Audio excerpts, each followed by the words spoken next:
வணக்கம் ஜோதி நண்பர்களே. தமிழ் புத்தாண்டு வருட ராசி பலன்கள். தமிழ் வருடங்கள் மொத்தம் 60. அதில் 38வது வருடமாக இந்த தமிழ் வருடம் ஆரம்பிக்குது. இந்த தமிழ் வருடத்தினுடைய பெயர் குரோதி. இந்த பெயரினுடைய அர்த்தமே இந்த ஆண்டு எப்படி இருக்கும் அப்படிங்கிறத நமக்கு உணர்த்துது. ஏற்கனவே போன தமிழ் வருட பலன்கள், அதாவது சோபக்கிருது தமிழ் வருட பலன்களில் ஒரு விஷயத்தை நான் மென்ஷன் பண்ணியிருப்பேன். அதாவது இனி அடுத்தடுத்து வரக்கூடிய ஆண்டுகள் கொஞ்சம் கொஞ்சமாக மோசமாகிக்கிட்டு இருக்கும் அப்படிங்கிறத. ஸோ அதனுடைய தொடக்கம் தான் இந்த குரோதி தமிழ் வருடம் அப்படிங்கிறத புரிஞ்சுக்கணும். ஸோ பொதுவான வகையில் இந்த குரோதி தமிழ் வருடத்தை எப்படி விளக்குறாங்க அப்படின்னா, அந்த வருடத்தில் நிறைய ஏற்றத்தாழ்வுகள் இருக்கும். எல்லா விஷயங்களுமே இரட்டைத்தன்மையோடைய வேலை செய்யும். சரின்னும் எதையும் எடுத்துக்க முடியாது, தவறு அப்படின்னு எதையும் எதிர்க்க முடியாது. இதனால் இரு தரப்புகள் அப்படின்னு பிளவுபட ஆரம்பிக்குது. ஸோ இரு பிரிவுகளாக பிரிஞ்சிட்டாலே நீ பெருசா நான் பெருசா அப்படிங்கிற மனோபாவம் இயல்பாகவே உருவாக ஆரம்பிச்சிடும். இதனால் இந்த குரோதம், பகை, சண்டை சச்சரவுகள், மனஸ்தாபங்கள் போன்ற விஷயங்கள் உருவாகுது. ஸோ நார்மலாகவே இந்த குரோதி தமிழ் வருடங்கள் வரும்பொழுதெல்லாம் பார்த்தீங்கன்னா நாடுகளில் தேவையில்லாத விரோதம், போட்டி பொறாமைகள், சண்டை சச்சரவுகள், வழக்குகள் அதிகமாகிறது. களவு, சூது போன்ற விஷயங்கள் அதிகமாகிறது. ஆசை காட்டி மோசம் செய்யக்கூடிய விஷயங்கள் இப்படியெல்லாம் நடக்கும். இது ஒரு பக்கம் நடக்க, நல்ல விஷயங்கள் அப்படிங்கிறதும் சைலண்ட்டாக கண்ணுக்கே தெரியாமல் ஒரு பக்கம் நடந்துக்கிட்டு தான் இருக்கும் அப்படிங்கிறதையும் சொல்கிறாங்க. அது வெளிப்படையாக தன்னை வெளிக்காட்டி கொள்ளாது. அது ஏன் தன்னை வெளிக்காட்டி கொள்ளாமல் இருக்குது அப்படின்னா, இரு பிரிவுகள் ஏற்படும் பொழுது மோசமான குணம் படைத்தவங்க அதைய வச்சு மிஸ்யூஸ் பண்ணவும் ஆரம்பிச்சிடுவாங்க. ஸோ நல்ல விஷயங்கள் அப்படிங்கிறது இந்த காலகட்டங்களில் வெளிப்படையாக இருக்காது. அது ஒரு மறைபொருளாகத்தான் செயல்படும் அப்படிங்கிறத குறிப்பிட்றாங்க. அதனால் இந்த காலகட்டங்களில் கண் முன்னாடி பார்க்குறதையும் கேட்குறதையும் வச்சு எந்த ஒரு விஷயத்தையும் அவசரமான முடிவெடுத்துறாதீங்க. பொறுமை, நிதானம், பகுத்தாராயக்கூடிய திறன் இந்த காலகட்டங்களில் எல்லாருக்குமே தேவைப்படக்கூடிய ஒரு விஷயமாக இருக்குது. ஆல்ரெடி பொதுவான நாட்டு நடப்பின் வகையில் இது எல்லாமே போன ராகுகேது பேச்சிலேருந்தே நடக்க ஆரம்பிச்சிருச்சு. ஸோ அதனால் பொதுவான வகையில் நாட்டு நடப்பின் அடிப்படையில் பார்க்கும்பொழுது மனிதர்கள் ஒரு யதார்த்தமான வாழ்க்கை வாழ்வதற்கு கொஞ்சம் சுதாரித்து இருக்க வேண்டியதாக தான் இருக்குது.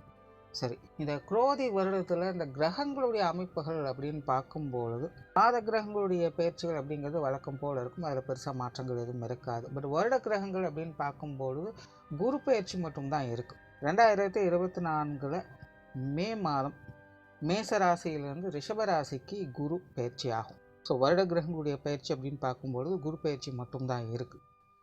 ஆனால் ஜூன் மாதத்தில் தொடர்ந்து ஒரு 5 மாதங்களுக்கு சனி வக்ர நிலையில் செயல்படும். அதாவது சனி கும்ப ராசிக்குள்ளேயே வக்ர நிலையை அடையுது. அது போக இந்த ராகு கேதுக்களுடைய சஞ்சாரம் இந்த வருடம் முழுவதுமே மீனத்திலையும் கன்னியிலையும் இருக்கும்.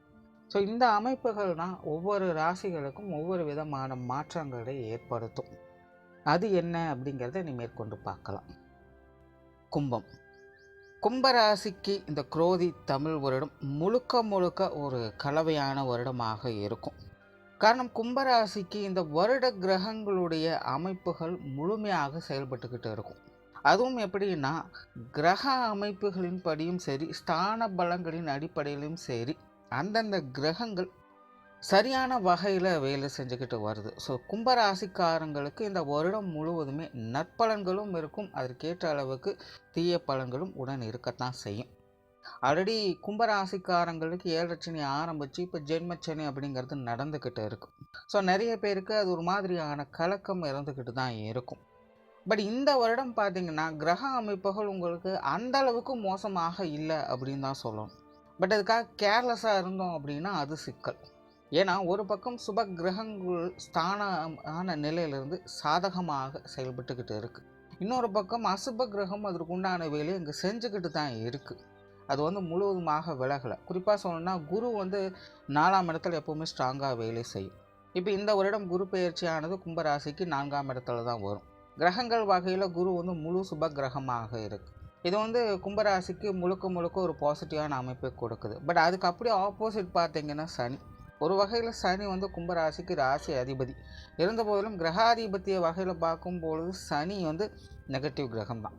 அதிலும் ஜென்மச்சனி அப்படிங்கும்போது கொஞ்சம் கஷ்ட நஷ்டங்கள் அதிகமாக தான் இருக்கும். பட் இந்த மகர ராசி கும்பராசிக்கு வந்து எப்போவுமே இந்த விஷயங்களில் சில மாறுதல்கள் இருக்கவே செய்யும். ஏன்னா இந்த ராசியினுடைய அதிபதியே சனி தான். எப்போவுமே ஒரு கிரகம் வந்து தன்னுடைய சொந்த வீட்டுக்கு கெடுதல் செய்யாது. ஆனால் அந்த கிரகங்களுக்குன்னு ஒரு தனிப்பட்ட தன்மைகள் அப்படிங்கிறது இருக்கும். ஸோ அப்படி பார்க்கும்பொழுது இந்த சனியை பொறுத்த வரைக்கும் கொடுப்பதானாலும் கூட அதை கெடுத்து தான் கொடுக்கும், சோதித்து தான் அது கொடுக்கும். நம்ம அதுக்கு வேல்யூபிளாக இருக்கமா, நம்ம அதுக்கு டிசர்வாக இருக்கமா அப்படிங்கிறதெல்லாம் செக் பண்ணி தான் அது கொடுக்கும். அடுத்ததாக பார்த்திங்கன்னா இந்த ராகு கேதுக்களும் அப்படி தான். 2-8 இருக்கக்கூடிய இந்த ராகு கேதுக்கள் நல்லதை தான் செய்யும். பட் அதுவும் பார்த்திங்கன்னா சனியை போல் கெடுத்து தான் கொடுக்கும்.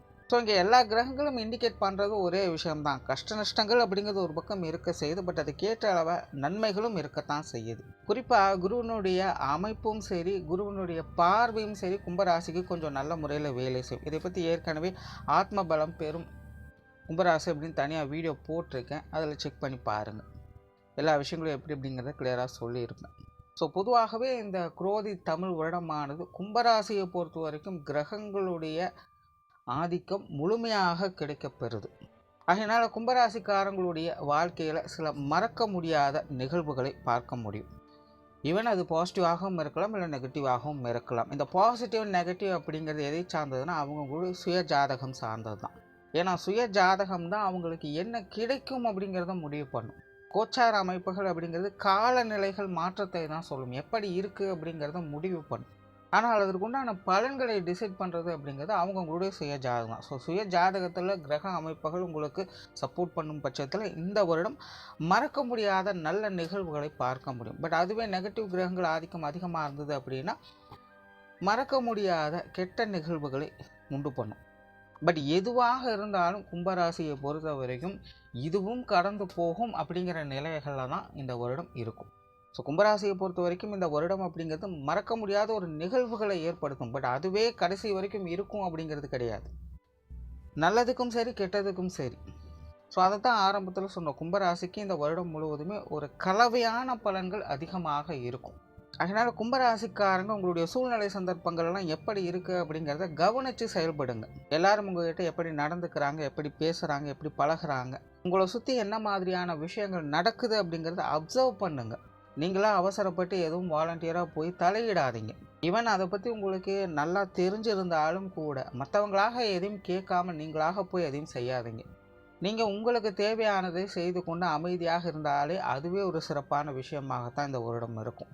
ஏன்னா பொதுவாகவே இந்த சுப கிரகம் அசுப கிரகங்களுடைய ஆதிக்கம் அதிகம் இருக்கக்கூடிய காலகட்டங்களில் தான் மனிதங்க போய் எல்லாமே நல்ல விஷயங்களை செஞ்சு கெட்ட பேர் வாங்கிக்குவாங்க.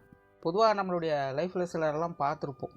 எவ்வளோ நல்ல விஷயங்கள்லாம் அவங்க பார்த்து செஞ்சுருப்பாங்க. பெருசாக அவங்க மேலே எந்த ஒரு தவறுமே இருக்காது. ஆனால் மற்றவங்க அவங்கள குறை சொல்லிக்கிட்டு தான் இருப்பாங்க. இவங்களுக்கு இதெல்லாம் தேவையா, இவங்களை யாராவது இப்போ வந்து கேட்டாங்களா அப்படிங்கிற மாதிரிலாம் பேச ஆரம்பிச்சிடுவாங்க.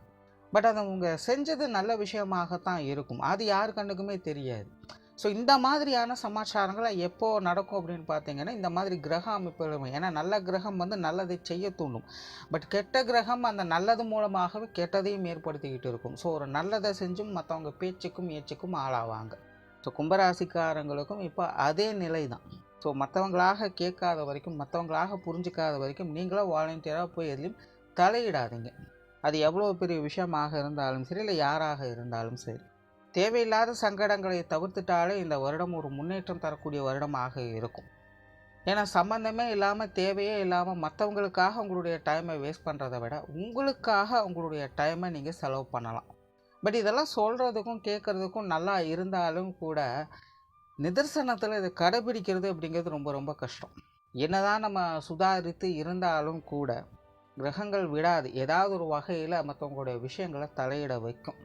ஸோ இந்த மாதிரியான விஷயங்களை கட்டுப்படுத்துறதே இந்த வருடம் ஒரு போராட்டமாகத்தான் இருக்கும். ஸோ பொதுவாக கும்பராசிக்காரங்க இந்த வருடம் பர்சனலாக சில விஷயங்களை கொஞ்சம் கண்ட்ரோலாக இருந்துட்டாங்களா அப்படின்னால இந்த வருடம் ஒரு சாதகமான வருடமாக இருக்கும். தொழில் வேலை உத்தியோக ரீதியாக இந்த வருடம் ரொம்பவுமே சாதகமாக இருக்குது. ஒரு பக்கம் சின்ன சின்ன டிஸ்டர்பன்ஸ், சின்ன தடைகள், இடமாற்றங்கள், வேலை மாற்றங்கள் போன்ற விஷயங்கள்லாம் வந்து போயிட்டு தான் இருக்கும். பட் இருந்தாலும் தொழில் வேலை உத்தியோக ரீதியாக முன்னேற்றம் இருக்கும். கொஞ்சம் அலைச்சலும் உடன் இருந்துக்கிட்டு தான் இருக்கும். புதிய வேலை வாய்ப்புகள், தொழில் வாய்ப்புகள் போன்ற விஷயங்கள் கூட உங்களுக்கு சிறப்பாகவே இருக்கும். இந்த தொழில் வேலை உத்தியோக ரீதியாக அலைச்சல்கள், டென்ஷன்கள் ஏன் இருக்குது அப்படின்னு பார்த்தீங்கன்னா ஜென்மச்சனி காரணமாக தான். அதனால் கொஞ்சம் ஹார்ட் ஒர்க் பண்ணிங்க அப்படின்னா இந்த வருடம் உங்களுடைய கரியர் பேஸ்டான விஷயங்கள் முன்னேற்றம் தரக்கூடிய வகையில் அமையும். வெளியூர் மற்றும் வெளிநாடு சம்மந்தப்பட்ட விஷயங்களில் நிதானித்து செயல்படுறது நல்லது. முடிஞ்ச அளவுக்கு இந்த ட்ராவல் சம்மந்தப்பட்ட விஷயங்களை கொஞ்சம் அவாய்ட் பண்ணுங்கள். ஏன்னா இந்த மாதிரியான சமாச்சாரங்கள்லாம் தேவையில்லாத அலைச்சல்களும் விரயங்களையும் தான் அதிகம் ஏற்படுத்தும். ஸோ இந்த வெளிநாடுகளுக்கு போகிறது, வெளியூர்களுக்கு போய் தங்கியிருந்து வேலை செய்கிறது, இந்த மாதிரியான விஷயங்கள் காரியங்கள் எல்லாமே கொஞ்சம் சுமாராகத்தான் இருக்கும். ஸோ இதெல்லாம் இந்த வருடம் அவாய்ட் பண்ணணும் அப்படின்னு அவசியம் கிடையாது. கொஞ்சம் அதிகமாக எக்ஸ்பெக்டேஷன் வைக்காதீங்க அப்படின்னு தான் சொல்ல வரேன். புதுசாக எதையும் ட்ரை பண்ண வேண்டாம், இருக்கிற விஷயங்களை மெயின்டைன் பண்ணாலே போதும் அப்படிங்கிற மாதிரி இருக்கும். பொருளாதாரம் சார்ந்த விஷயங்கள் இந்த வருடம் கொஞ்சம் சமாளிக்கக்கூடிய வகையில் இருக்கும். குறிப்பாக இந்த காசு பண சமாச்சாரங்கள், கொடுக்கல் வாங்கல் விஷயங்கள்லாம் கும்பராசிக்காரங்களுக்கு அதிகப்படியான கவனம் தேவைப்படும். கடன் சார்ந்த விஷயங்கள்லாம் முடிஞ்ச அளவுக்கு தவிர்த்துக்குங்க. கடன் வாங்குறதானாலும் சரி, கொடுக்கறதானாலும் சரி. ஏன்னா இதெல்லாம் கொஞ்சம் தேவையில்லாத அலைச்சல்களும் டென்ஷன்களும் தான் ஏற்படுத்தும். பட் அசட் சம்மந்தப்பட்ட விஷயங்கள் உங்களுக்கு சாதகமான அமைப்புகள் இருக்குது. ஸோ வீடு கட்டுறீங்க, நிலம் வாங்குறீங்க, நிலம் விற்கிறீங்க, இல்லை வாகனம் வாங்குறீங்க, விற்கிறீங்க, இந்த மாதிரியான விஷயங்களுக்கு இந்த பொருளாதார நிலை அப்படிங்கிறது சாதகமாக இருக்கும். நிறைய பேருக்கு இந்த வீடு, மனை, பூமி, வாகன யோகங்கள் அப்படிங்கிறது உண்டு. நிறைய பேருக்கு இது சார்ந்த விஷயங்கள், இடமாற்றங்கள் போன்ற விஷயங்கள்லாம் ரொம்பவே சிறப்பாக அமையும். பூர்வீக சொத்துக்கள் சார்ந்த விஷயங்கள்லாம் சாதகமான பலன்களை எதிர்பார்க்கலாம். சிலருக்கு பாகப்பிரிவினைகள் மூலமாக சில ஆதாயம் தரக்கூடிய விஷயங்களை எதிர்பார்க்கலாம். பொருளாதார ரீதியாக இந்த அசட் ரீதியான விஷயங்கள் சாதகமான பலன்கள் அப்படிங்கிறது ஏற்படும். குடும்ப விஷயங்கள், காரியங்கள் இந்த வருடம் கொஞ்சம் சாதகமாகவே இருக்குது. குடும்பத்தில் குதூகலமான விஷயங்களை எதிர்பார்க்கலாம். மகிழ்ச்சி தரக்கூடிய விஷயங்கள், சுப விசேஷங்கள், சுப காரியங்கள் போன்ற விஷயங்கள்லாம் இந்த வருடம் உங்களுக்கு உண்டு. இன்னும் சொல்லப்போனால் உங்களுடைய குடும்பத்தின் மேலே திருஷ்டி ஏற்படக்கூடிய அமைப்புகள் கூட உண்டு. ஆகையினால் முடிஞ்ச அளவுக்கு உங்களுடைய குடும்ப விஷயங்கள், காரியங்கள் எல்லாம் மற்றவங்ககிட்ட அதிகமாக ஷேர் பண்ணாதீங்க. நம்ம படுற கஷ்டம் என்னன்னு நமக்கு தான் தெரியும். ஆனால் மற்றவங்களுடைய பார்வைக்கு அது வேறு மாதிரி இருக்கும். ஸோ அப்படி இந்த குடும்ப விஷயங்கள், காரியங்கள் இந்த மாதிரியான நிலைகளில் தான் இந்த வருடம் முழுக்கவே வேலை செய்யும். ஸோ குடும்பத்துக்குள்ள விஷயங்கள், காரியங்கள் அப்படிங்கிறது எல்லாமே சிறப்பாக இருக்கும். குடும்பத்துக்குள்ள மகிழ்ச்சி அப்படிங்கிறதும் இருந்துக்கிட்டு தான் வரும். எல்லா விஷயங்களும் சமாளிச்சுட்டு வருவீங்க. குடும்பத்துக்கு தேவையான விஷயங்களை வாங்குவீங்க. குடும்பத்துக்கு தேவையான பொருட்களை வாங்கி வைப்பீங்க. வீட்டுக்கு தேவையான பொருட்களை வாங்கி வைப்பீங்க. வீட்டுக்கு தேவையான சில ஆடம்பரமான பொருட்கள் கூட வாங்கி வைப்பீங்க. குடும்ப உறுப்பினர்களுக்கு தேவையான சில முக்கியமான விஷயங்களை வாங்கி கொடுப்பீங்க. ஸோ இந்த மாதிரியான எல்லா விஷயங்களும் இந்த வருடம் உங்களுக்கு சாதகமாக இருக்கும். பட் அதுவே மற்றவங்களுடைய பார்வைக்கு கண்குத்தலாகவும் இருக்கும். பெற்றோர்கள் சார்ந்த விஷயங்கள், உடன்பிறப்புகள் சார்ந்த விஷயங்கள் இந்த வருடம் கொஞ்சம் சாதகமாகவே இருக்குது. கடந்த சில வருடங்களாக கொஞ்சம் நெருடல் பொருளான விஷயங்களை இவங்க வகையில் பார்த்துட்டு வந்திருப்பீங்க. பட் இந்த வருடம் அந்த மாதிரியான சங்கடங்கள்லாம் கொஞ்சம் குறைவதற்கான வாய்ப்புகள் இருக்குது. பெற்றோர்கள் வகையில் சுக சௌகரியங்களை பார்த்து வருவீங்க. உடன்பிறப்புகள் வகையிலும் சின்ன சின்ன மன வருத்தங்கள், சங்கடங்கள் போன்ற விஷயங்கள்லாம் குறைஞ்சிக்கிட்டு வரும். கணவன் மனைவி உறவுகள், குழந்தைகள் சம்மந்தப்பட்ட விஷயங்கள்லாம் பார்த்தீங்கன்னா ஒரு கலவையான நிலைகள் இருக்கும். சில நேரங்கள் சில நல்ல விஷயங்களை எதிர்பார்க்கலாம். சில நேரங்களில் சில சங்கடமான விஷயங்களும் அவ்வப்போது வந்துட்டு போக தான் செய்யும். குறிப்பாக இந்த வருடம் வாழ்க்கை துணை சம்மந்தப்பட்ட விஷயங்களும் சரி, குழந்தைகள் சார்ந்த விஷயங்களும் சரி, கொஞ்சம் அட்ஜஸ்ட் பண்ணி போயிட்டீங்கன்னா பெரிய அளவில் சங்கடங்கள் அப்படிங்கிறது இருக்காது. ஏன்னா அவங்களாம் உங்களுக்கு கொஞ்சம் டாமினேட் பண்ணவே நினைப்பாங்க. ஸோ அதனால் தேவையில்லாத ஆர்கியூமெண்ட்டை தவிர்த்துட்டு சரி, இல்லை, தப்பு அப்படிங்கிற மாதிரியான விஷயங்களை மட்டும் செயல்படுத்திட்டு வந்தீங்கன்னா போதும். பெரிய அளவில் தேவையில்லாத வரக்கூடிய சங்கடங்களை தவிர்த்துக்க முடியும். பட் உறவு முறைகளில் கணவன் மனைவி, குழந்தைகள் சம்மந்தப்பட்ட விஷயங்கள் இதெல்லாமே பார்த்தீங்கன்னா நல்லபடியாகத்தான் இருக்கும். திருமண விஷயங்கள், புத்திரபாக்கிய அமைப்புகள் இதெல்லாமே கூட உங்களுக்கு சாதகமாக தான் இருக்குது. காதல் சம்மந்தப்பட்ட விஷயங்கள் கலவையான நிலைகளில் இருக்கும். சிலருக்கு காதல் திருமணங்கள் அப்படிங்கிறதும் கைகூடி வரும். உற்றார் உறவினர்கள், நண்பர்கள் சார்ந்த விஷயங்கள் எல்லாமே ஒரு கலவையான நிலைகளில் இருக்கும். உறவினர்கள் வகையில் சில சுமூகமான விஷயங்களை எதிர்பார்க்கலாம். நண்பர்கள் வகையில் பொதுவாகவே கலவையான அமைப்புகள் தான் இருக்குது. பொது விஷயங்கள் மற்றும் பொது காரியங்களில் கூட ஒரு அளவான ஈடுபாடுகளை வச்சுக்கிட்டாலே போதும். தேவையில்லாத சங்கடங்களை தவிர்த்துட்டு வர்றது நல்லது. ஸோ பொதுவாகவே இந்த உற்றார் உறவினர்கள், நண்பர்கள் சார்ந்த விஷயங்களும் ஒரு அளவான அமைப்புகளை கொடுக்குது. பட் கடந்த சில வருடங்களை ஒப்பிடும்பொழுது இந்த வருடம் உங்களுக்கு சுமூகமாகவே இருக்கும். மாணவர்களுக்கு கல்வி மற்றும் வித்தை சார்ந்த விஷயங்கள் மிகவும் சிறப்பான வகையில் அமையுது. மாணவர்களுடைய தேவைகள் எல்லா வகையிலுமே பூர்த்தி அடையக்கூடிய வருடமாக இருக்கும். ஒரு பக்கம் ஜென்மச்சனை போயிட்டு இருக்கிறதுனால அப்பப்போ கொஞ்சம் டிஸ்டர்பன்ஸும் தேவையில்லாத டிஸ்ட்ராக்ஷனும் மாணவர்களுக்கு வந்துக்கிட்டு தான் இருக்கும். பட் இருந்தாலுமே உங்களுடைய விஷயங்கள், காரியங்களில் நல்ல டெவலப்மெண்ட் அப்படிங்கிறதும் கொடுக்கக்கூடிய வருடமாக இருக்குது. ஸோ மாணவர்களுக்கு இது மிகவும் சிறப்பான வருடமாகவே இருக்குது. மாணவர்களுடைய இடமாற்றங்கள் போன்ற விஷயங்கள்லாம் அவங்களுடைய எதிர்பார்ப்புகளை பூர்த்தி செய்யக்கூடிய வகையிலேயே இருக்கும். மாணவர்கள் எந்த அளவுக்கு ரிஸ்க் எடுக்கிறாங்களோ அந்த அளவுக்கு அவங்களுக்கு ரிவார்டு அப்படிங்கிறதும் முழுமையாக இருக்கும். ஸோ ஓவராலாக இந்த குரோதி தமிழ் வருடம் கும்பராசியை பொறுத்த வரைக்கும் தனிப்பட்ட முறையில் அமைதியும் சந்தோஷம் மகிழ்ச்சியும் பெறக்கூடிய வருடமாக இருக்குது. ஆகையினால் முடிஞ்ச அளவுக்கு மற்றவங்களால் வரக்கூடிய சங்கடங்களை தவிர்த்துட்டு வந்தாலே இந்த வருடம் மிகச்சிறப்பான வருடமாக அமையும். நன்றி, வணக்கம், வாழ்க வளமுடன்.